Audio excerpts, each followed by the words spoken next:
আসসালামু আলাইকুম এভরিওয়ান। আজকে আমরা এই ম্যাথের সমাধান দেখব। আমাদের এই চ্যানেলে আপনাদের জন্য বিভিন্ন চাকরি পরীক্ষার বিভিন্ন ম্যাথের সমাধানের ভিডিও চলছে। কাইন্ডলি আমাদের চ্যানেলটিকে সাবস্ক্রাইব করে দিবেন। তো চলুন এখন আমরা আমাদের আজকের সমাধানে নেমে পড়ি। এখানে বলা আছে যে একজন লোক ডিসেম্বর মাসে অন্যান্য মাসের তুলনায় দ্বিগুণ আয় করে। এখানে আয় হবে দ্বিগুণ আয় করে। তার সারা বছরের আয়ের কত অংশ ডিসেম্বর মাসে আয় করে। তো আমরা এক কাজ করি, যেহেতু কি বলছে যে একজন লোক ডিসেম্বর মাসে অন্যান্য মাসের তুলনায় দ্বিগুণ আয় করে, তাহলে অন্যান্য মাসে কি করে, অন্যান্য মাসে যে আয়টা করে সেটাকে আমরা ধরে নিই এক্স টাকা। হ্যাঁ, অন্যান্য মাসে যে আয়টা করে সেটাকে ধরে নিই এক্স টাকা।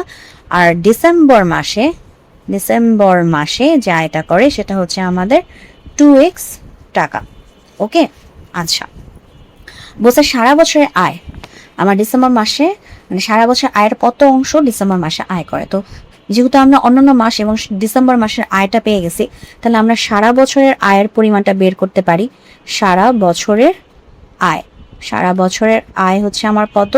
সারা বছরের আয় হচ্ছে আমার যে অন্যান্য মাসে আয় হয় সেটার 11 গুণ, কারণ প্রতি মাসে যদি এক্সট্রা করে ইনকাম হয় তাহলে ডিসেম্বর বাদে বাকি যে মাসগুলোতে আয় হচ্ছে সেটা কি হচ্ছে, x × 11 প্লাস 3x টাকা। তাহলে এখানে কত হচ্ছে 11x প্লাস twice x, তাহলে এখানে হবে হচ্ছে 13x টাকা। তাহলে সারা বছরে আয় কত তার? 13x।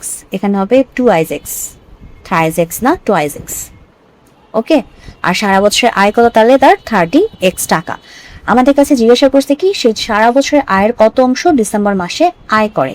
তো সারা বছরের আয় হচ্ছে আমার কত? 13x টাকা, তাই না?